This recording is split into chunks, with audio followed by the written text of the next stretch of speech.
결혼 4년 차 기혼 여성이에요. 저는 27살, 남편은 31살로 저희는 궁합도 안 본다는 4살 차이로 결혼을 했어요. 그래서인지 처음 남편을 소개로 만났을 때부터 지금까지 저희는 아주 잘 지내고 있답니다. 그런데요, 이렇게 사이가 좋은데도 저에겐 걱정거리가 하나 있었어요. 바로 시댁 때문이었는데요. 저는 얼굴도 뵙지 못했지만 시어머니와 시누이는 시아버지가 돌아가시고부터 아들이자 장남이고 오빠인 남편에게 심리적으로 또 경제적으로 의지를 심하게 하셨어요.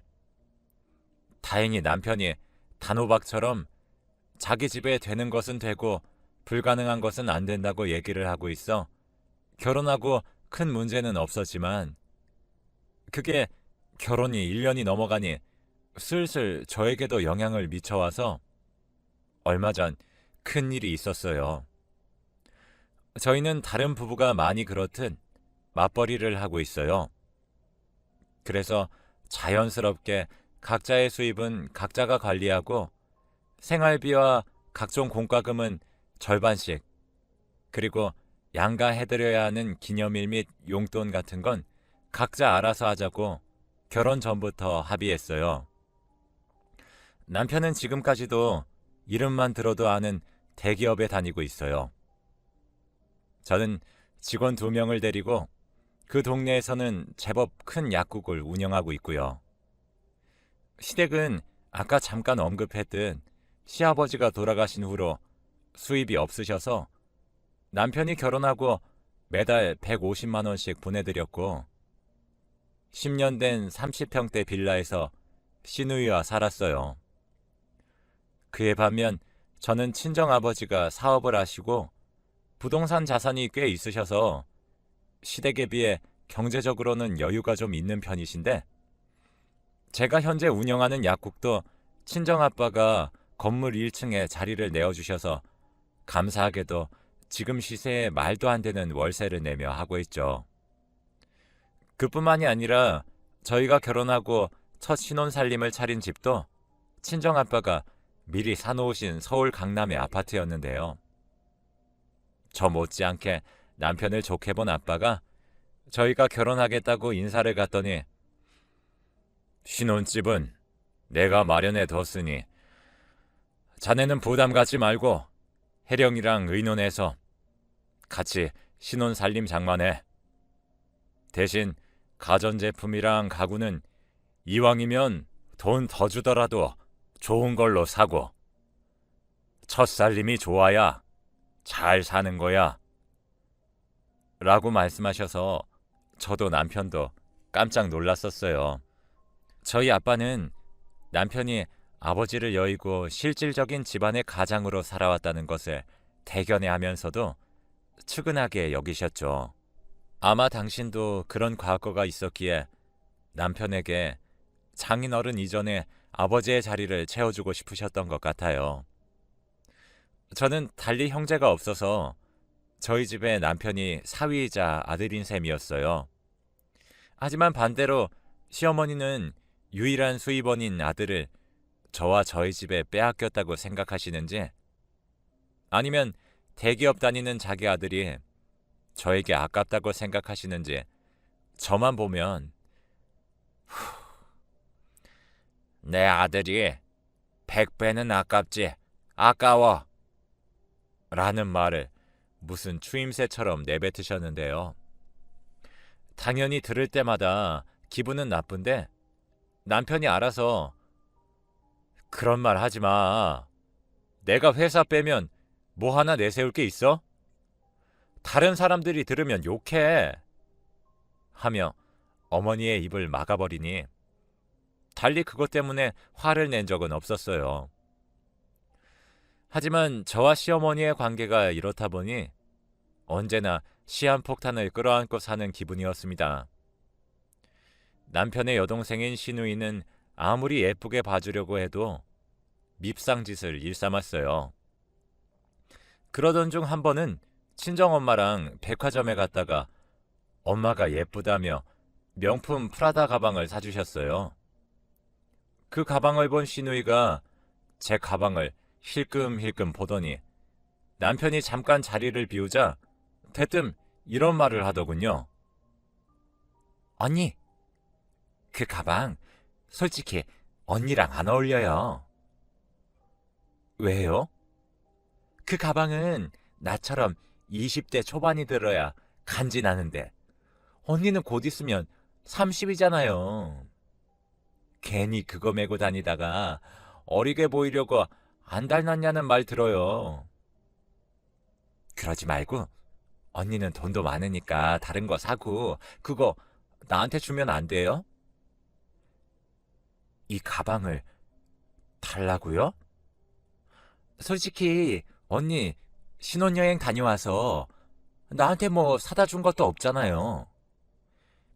내 친구 올케들은 면세점에서 명품 가방도 사주고 했다던데 새 거 사달라고 안 할 테니까 그거 나 줘요. 어때요? 컬? 저는 시누이의 논리가 하도 어이가 없어서 할 말을 잃었어요. 그런데 시어머니는 대답하지 않는 제가 답답하다는 듯 자기 가방도 아니면서 콜, 무조건 콜해! 라고 말했고 저는 순간 정색하고 이렇게 말해버렸습니다. 미안한데 이 가방은 친정엄마가 사주신 거라 줄 수는 없어요. 저희 엄마 눈에는 제가 그렇게 어려 보였나 보죠. 그리고 신혼여행 갔다 오면서 아가씨한테 내가 면세점에서 선글라스 사다 줬는데 사다 준 게 없다고 하니까 기분이 좀 그렇네요. 가방은 아니었지만 그래도 나 딴에는 생각하고 그런 건데. 예, 넌 돈도 많은 애가 말을 어쩜 그렇게 야박하게 하니? 줄 수 없으면 하나 사준다고 하면 좀 좋니? 시어머니와 시누이는 저희 친정이 잘 살고 제가 월세도 거의 내지 않으면서 약국을 운영한다는 사실을 알고 제가 돈을 아주 많이 버는 걸로 알고 있더라고요. 당연히 그 돈을 자기를 위해 쓸 수도 있다고 생각하는 모양이었습니다. 사실 따지고 보면 집 명의도 친정아빠 것이고 약국도 지금은 아빠 덕에 지출을 줄이고 있는 입장이라 제가 마음에 빚이 있거든요.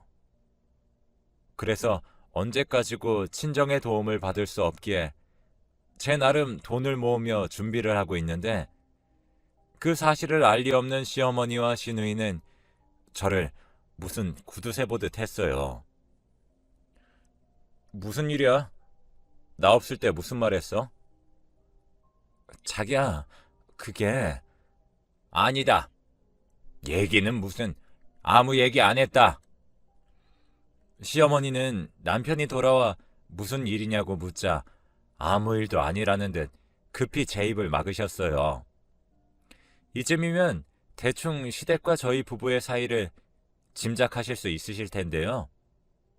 이렇듯 시어머니와 시누이는 남편 눈을 피해 어떻게든 저에게 돈이면 돈, 물건이면 물건 얻어가려고 하셨어요.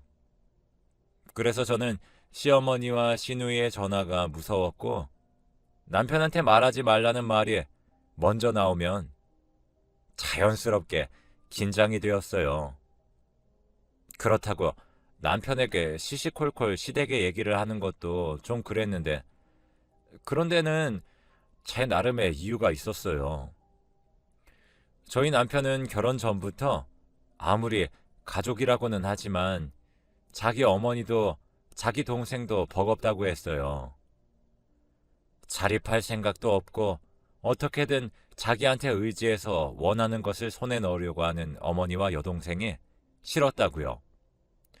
그렇다고 자기한테 뭘 해주거나 고맙다, 수고했다 이런 소리도 하지 않으면서 그렇게 싫다는데도 데리고 다니면서 돈 계산을 하게 했다고 해요.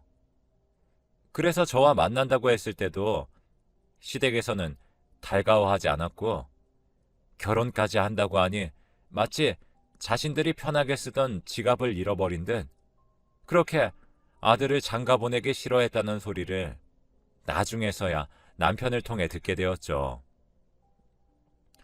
솔직히 가족이니까 지금까지 참았지 남이면 절대 엮이기 싫어.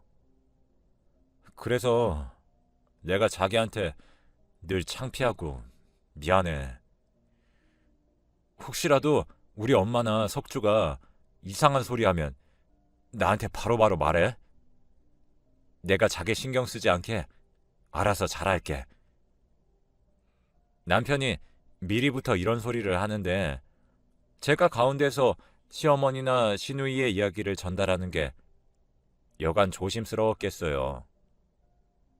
괜히 저로 하여금 분란이 생기지 않을까 저도 남편이 마음 쓰는 게 싫어서 말을 하지 않게 되더라고요.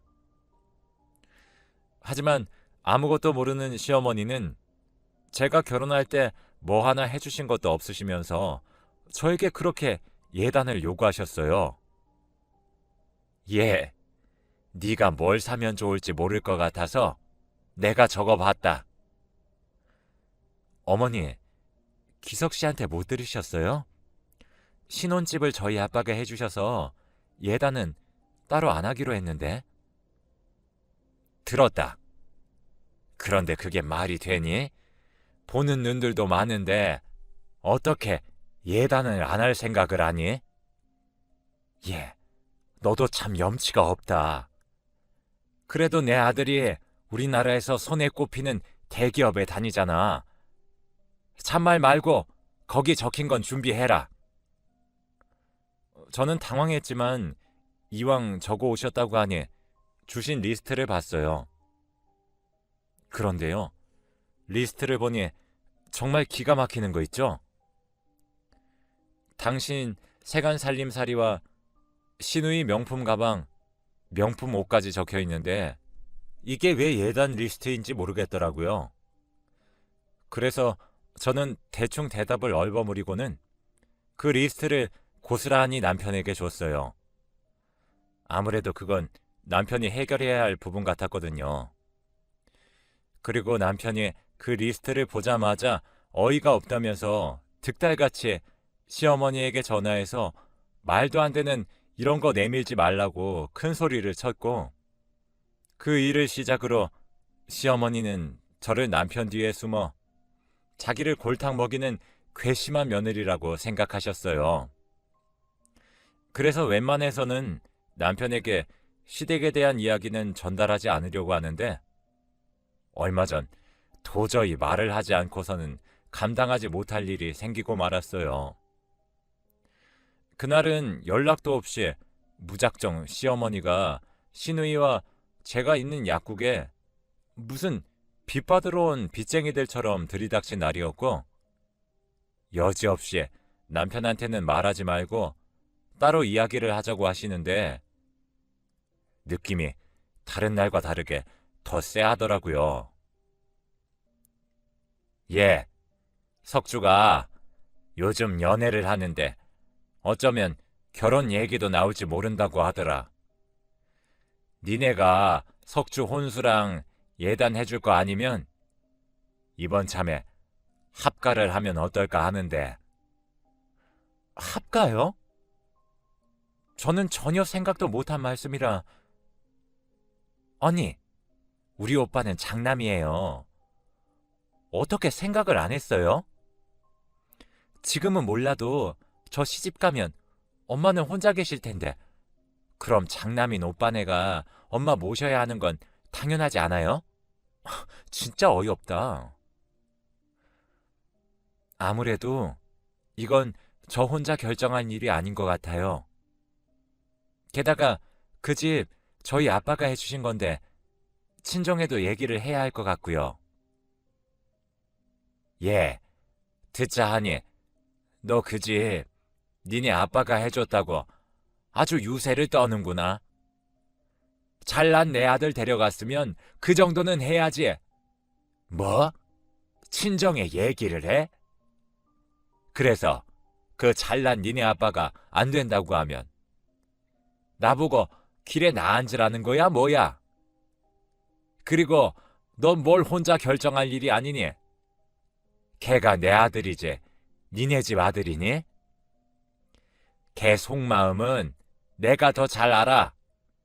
기석이 걔 지금 우리한테 엄청 미안해. 네가 합가하기로 했다고 말하면 오히려 좋아할 거다. 저는 시어머니의 궤변에 황당해서 말이 나오지 않았어요.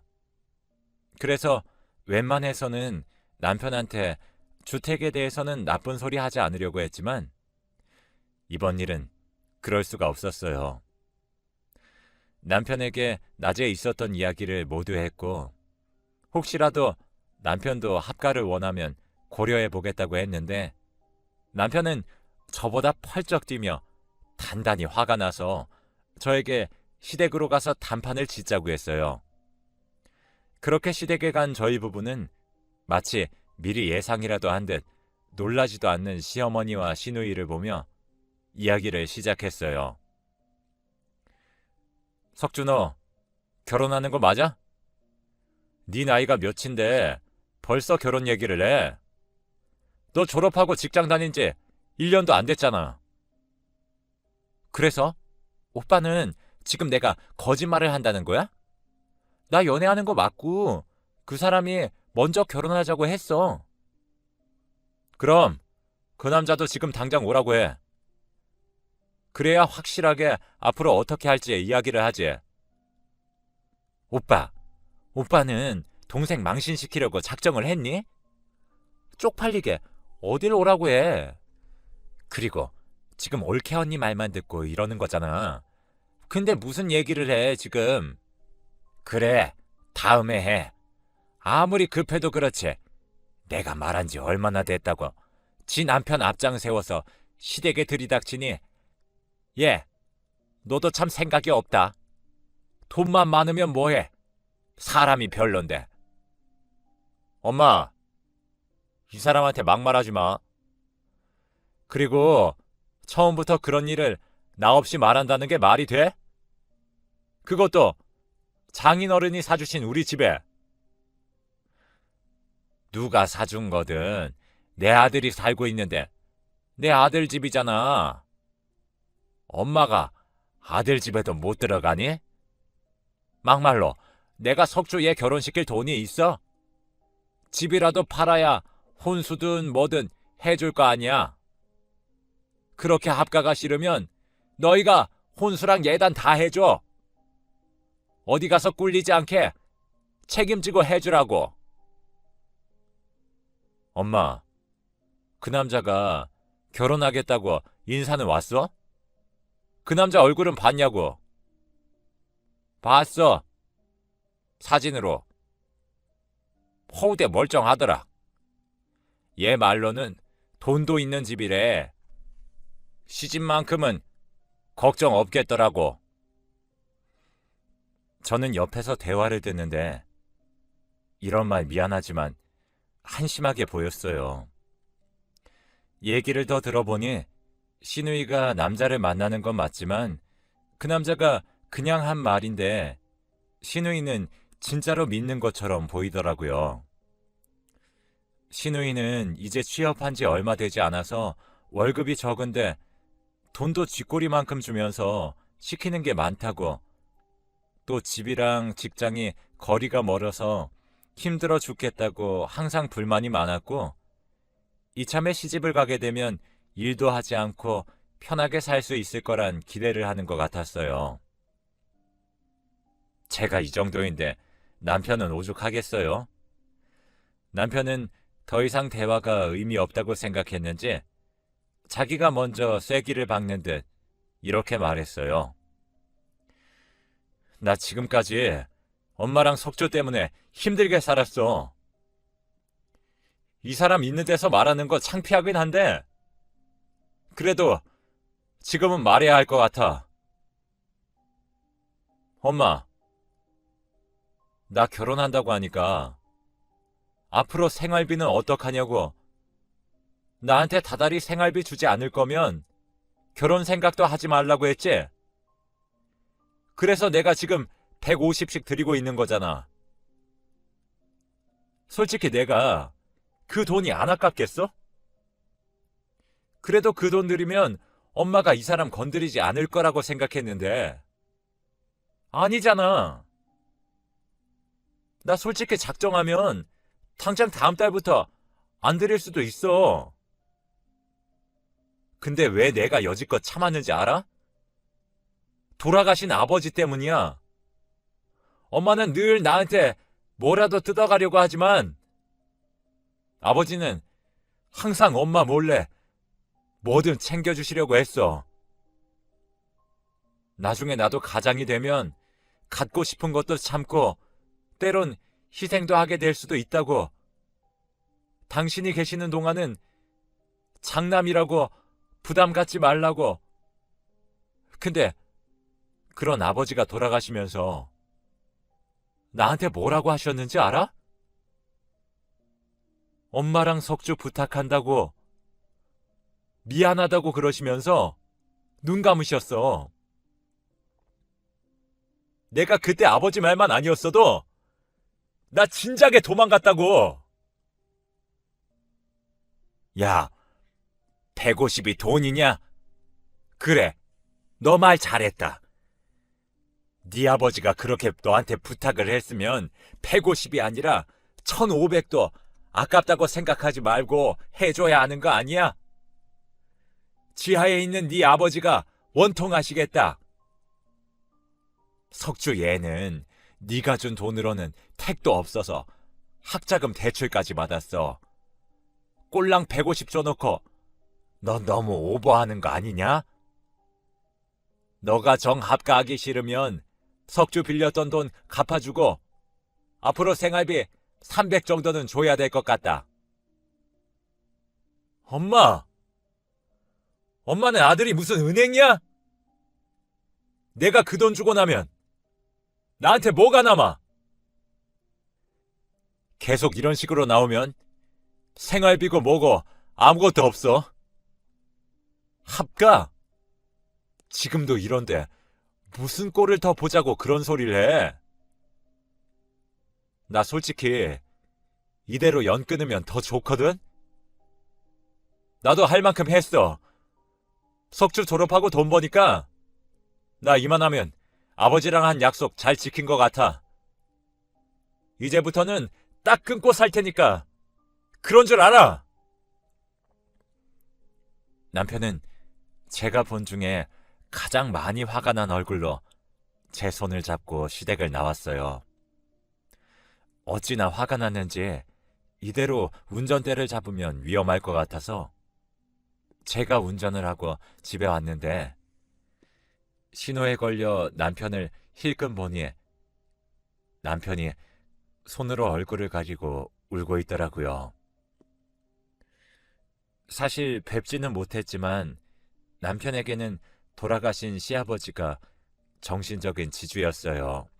성품도 고드시고 당신도 힘들지만 당신보다 더 힘든 사람 일에는 발벗고 나서시는 분이었다나 봐요. 그런 아버지가 돌아가시면서 남겨진 가족들을 남편에게 부탁했으니 아마도 남편은 시어머니와 시누이에게 그 약속을 지키고 싶었던 것 같아요. 저는 집에 와서 남편에게 정말로 가족들과 연 끊고 살 거냐고 물었고, 그러자 남편은 그럴 수만 있다면 얼마든지 그러고 싶은데 자기 식구들은 절대 자기를 놓아주지 않을 거라서 생각이 많다고 하더라고요. 그래서 그날은 남편에게 말도 걸지 않고 본의 아니게 남편 눈치를 보며 지냈어요. 그리고 다음날 설마 또 약국으로 쳐들어오지 않겠지 하며 불안한 마음으로 출근을 했는데 저녁 시간이 되자 시누이가 혼자 약국으로 저를 찾아왔어요. 언니, 저희 엄마 어제 밤새 끙끙 앓으셨어요. 그래서 저 결혼 안 하려고요.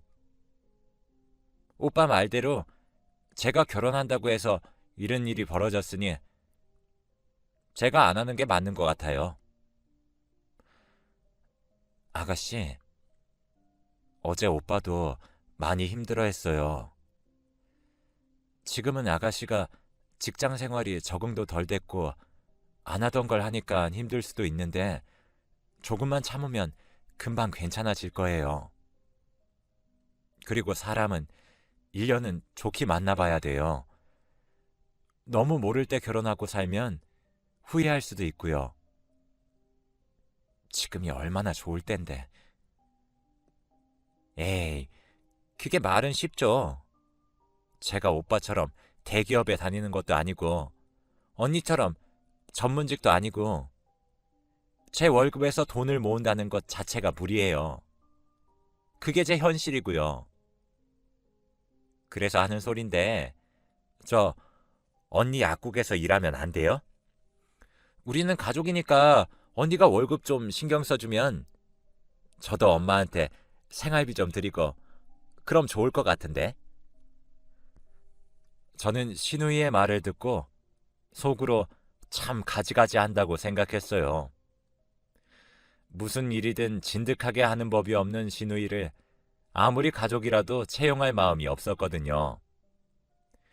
게다가 신우이는 말하는 투도 생각도 저랑 맞지 않는데 이걸 매일 봐야 한다고 생각하면 벌써부터 머리가 지끈지끈해 오는 것 같았어요. 그래서 저는 신우이의 제안을 거절했고 대신 남편 모르게 학자금 대출받은 건 제가 상환해 줄 테니 그 돈을 시어머니에게 생활비로 좀 드리면 어떠냐고 말했는데요. 신우이는 제 말을 듣고 길길이 뛰며 불같이 화를 내는 거예요. 나는 기껏 생각해서 결혼도 포기하고 언니한테 부탁했는데 언니 정말 실망이에요. 근데 제가 결혼을 하건 말건 엄마는 벌써 부동산에 집 내놨어요. 그러니까 언니는 저희 이사 올 준비나 하세요.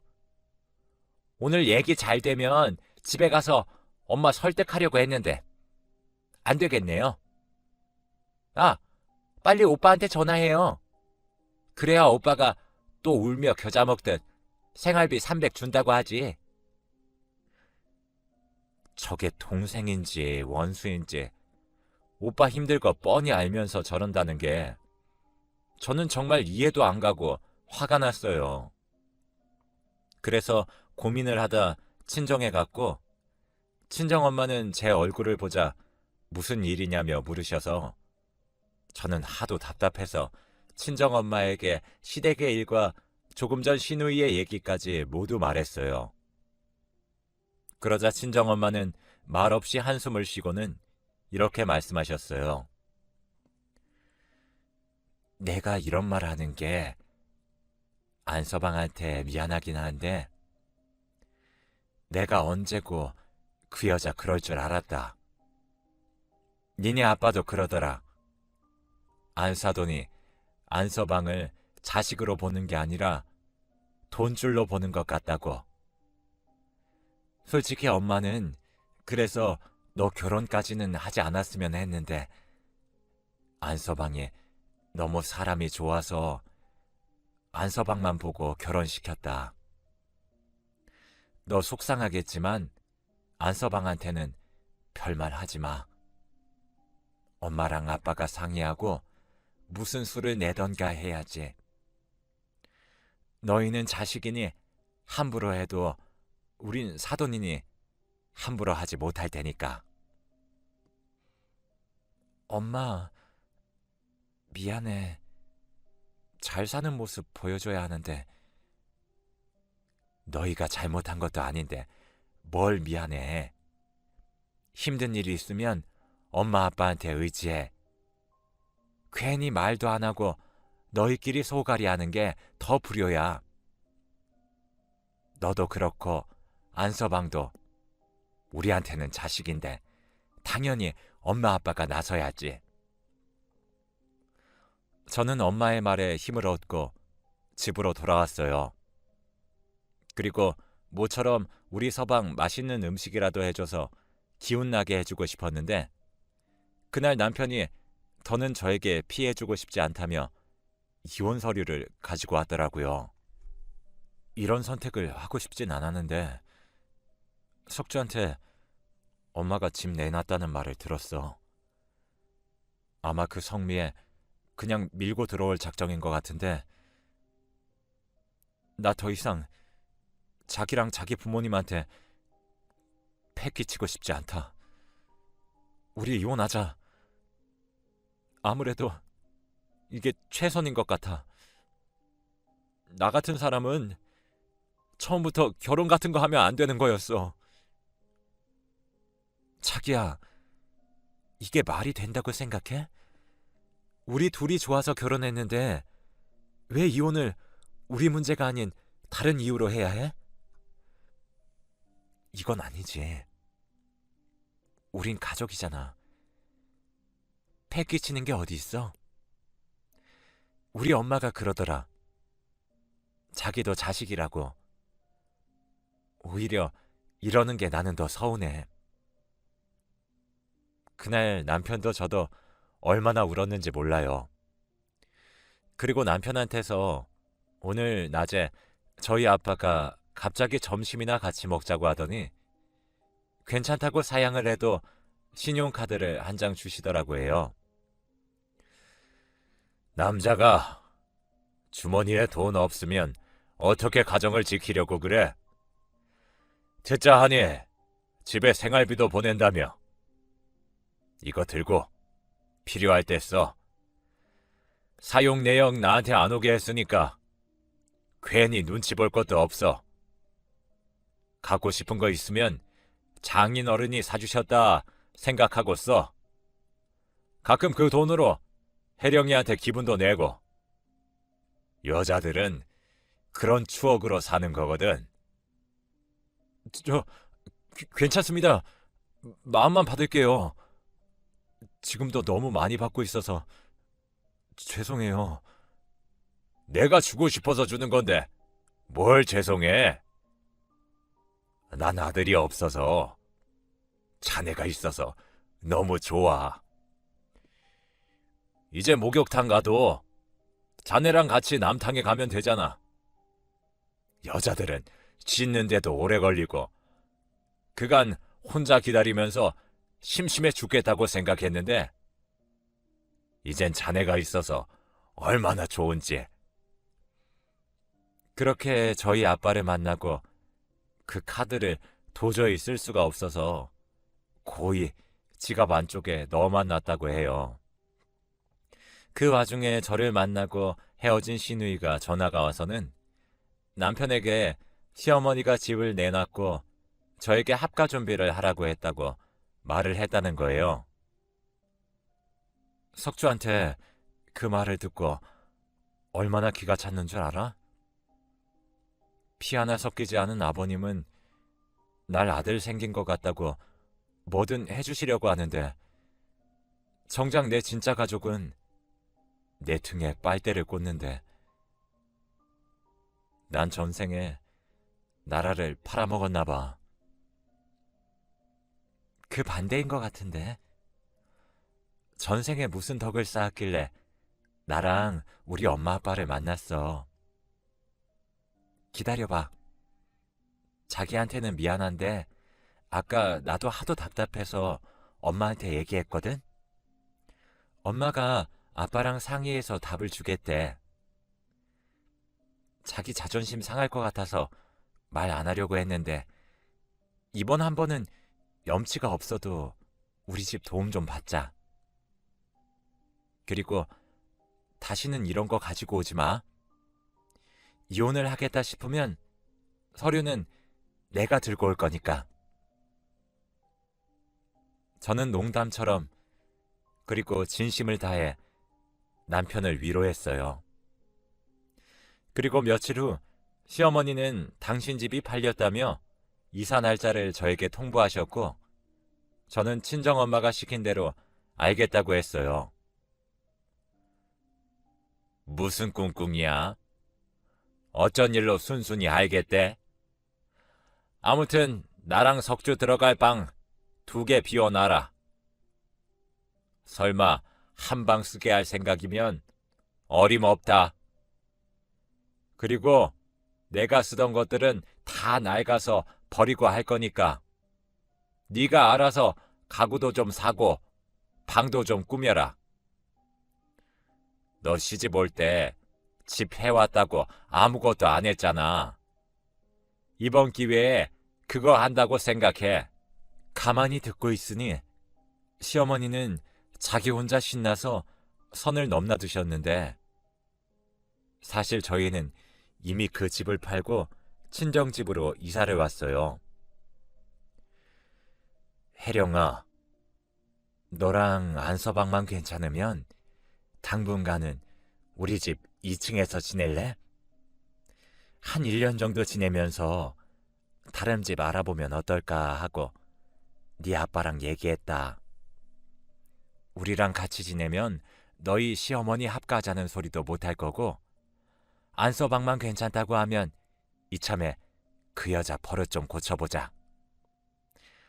엄마도 사람이 못됐는지 내 자식들 힘들게 하는 사람 나도 괴롭히고 싶다. 물론 안서방이 내켜하지 않으면 어쩔 수 없지만 엄마 아빠 마음은 그래. 저희 남편은 당연히 저희 친정 부모님이 하자는 대로 하겠다고 했어요. 그리고 오히려 친정 부모님과 함께 산다고 생각하니 자기는 가족의 울타리를 들어가는 것 같아서 좋다고 하더라고요. 그 길로 이사를 진행했고 저희가 살던 아파트는 내놓자마자 바로 계약이 되었어요. 드디어 시댁이 이삿날이 밝았습니다.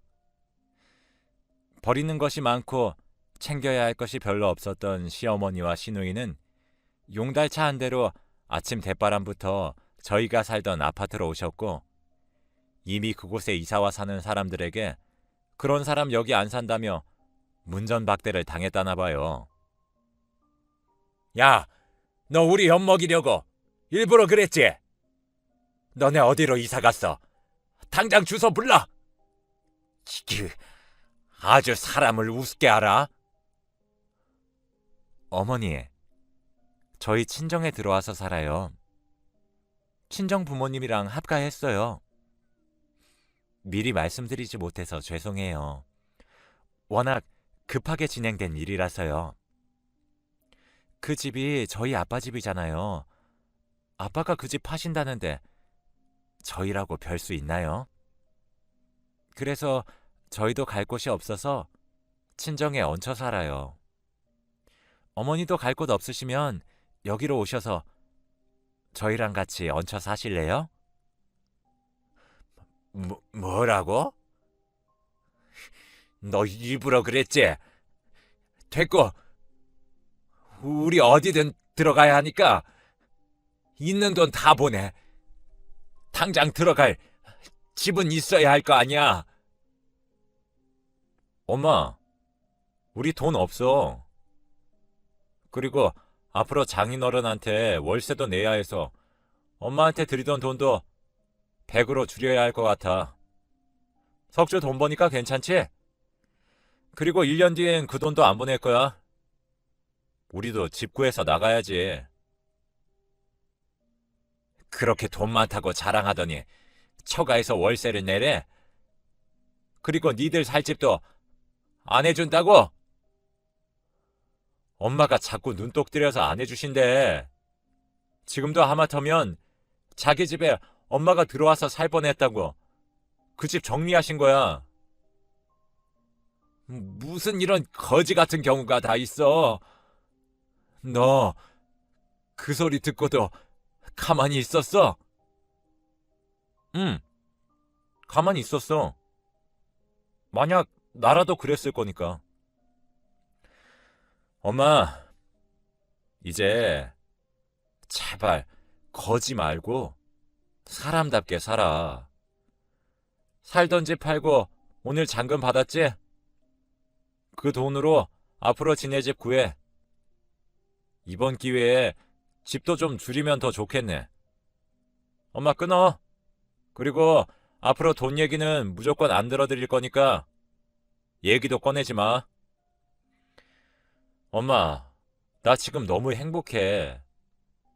여기선 내가 돈이 아닌 자식 같거든. 제발 부탁인데 이제 나도 좀 사람답게 살자. 엄마가 좀 도와줘라. 그래, 네 엄마랑 네 동생 어떻게 되든 상관하지 말고 혼자 잘 먹고 잘 살아. 우리도 더 이상 너 가족으로 생각하지 않을 테니까. 지 혼자 잘 살겠다고 가족도 버린 네가 얼마나 잘 사나 내가 똑똑히 두고 볼 거야. 그 사람들이 지금은 잘해주는 것 같지? 그래도 남은 남이야. 가족 없으면 얼마나 서러운데. 너 그때 우리 찾아와도 우리는 너 절대 받아주지 않을 거다. 이 망할 자식. 네 아버지도 지금 지하에서 피눈물을 흘리고 있을 거야. 시어머니는 그 말을 끝으로 전화를 끊으셨어요. 그리고 지금까지도 아무런 연락이 없으셔서 이 글을 쓰고 있는 지금도 저희 부부는 시어머니와 시누이가 어디에서 어떻게 살고 있는지 모르고 있어요. 어디서 어떻게 살고 계시나 내가 먼저 연락드려야 하는데 하다가도 그날 남편이 했던 자기도 사람답게 살자는 말이 가슴에 콕 박혀서 내 남편이 행복하게 살 수 있으면 뭐든 상관없다는 생각에 그러지 않고 있어요. 그냥 시누이의 SNS를 통해 그게 진짜인지 꾸며낸 거짓인진 모르겠으나 그럭저럭 사는 것 같고, 만약 어느 날 갑자기 시어머니든 시누이에게 연락이 온다면 그들이 달라져 있지 않는 한 저도 그렇고 남편도 절대 받아주지 말자고 서로 합의를 했어요. 여태 당했던 대로 또다시 당할 수는 없으니까요. 그리고 원래 계획했던 대로라면 내년에는 저희가 모은 돈으로 새로운 집을 알아봐야 하는데, 제가 얼마 전 아이를 임신해 저희의 분가는 아이가 초등학교 갈 즈음으로 완전히 밀리고 말았어요. 남편도 그렇고 저희 부모님도 원래 떨어져 살고 싶지 않았다면서 세 명이 한편이 되어 있더라고요. 여기가 친정인지 시댁인지 행복한 질투가 다 날 정도예요. 우리 안서방 좋아하는 갈비탕 끓여야지. 엄마, 나는 육개장이 좋은데. 그런 자극적인 거 몸에 안 좋아. 갈비탕 먹자. 주말에 안서방 낚시 어떤가? 안 돼. 주말에는 나랑 쇼핑하기로 했어.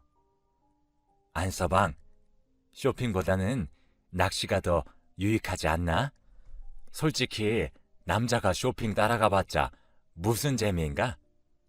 우리 낚시 나가서 내가 맛있는 매운탕 끓여줄게. 응? 이런 식이라니까요. 이걸 보고 있으면 흐뭇하면서도 살짝 서운한 게 뭐라고 표현하기 참 어려워요. 그리고요, 바로 어제 저는 시아버님에게 뱃속에 있는 아가 소식도 알려드릴 겸 남편하고 납골당을 찾아갔어요. 참 생각이 많아 보이는 남편 옆에서 저는 차마 목소리를 내지 못했지만 속으로 이런 말씀을 드렸어요. 아버님, 남편을 이 세상에 태어나게 해주셔서 감사합니다. 제가 이 사람 아프지 않고 행복하게 해줄게요. 그리고 앞으로 태어날 저희 아가도 착하고 멋진 남편을 닮을 수 있도록 해주시고, 무엇보다 앞으로는 시어머님이랑 아가씨와 잘 지낼 수 있도록 아버님이 두 사람 정신 좀 차리게 도와주세요. 그래야 남편도 가족들 보고 살 수 있죠. 그럼 저는 평생 아버님 며느리로 충성하고 살겠습니다. 이 기도가 부디 꼭 하늘에 계신 시아버지에게 닿을 수 있었으면 좋겠습니다. 그래서 우리 남편이 지금보다 더 많이 행복할 수 있었으면 저는 더 이상 바랄 것이 없을 것 같아요. 지금까지 저의 사연 들어주셔서 감사합니다. 지금의 이 마음을 잊지 않도록 평생 노력하면서 살게요. 여러분들에게도 좋은 일만 가득하길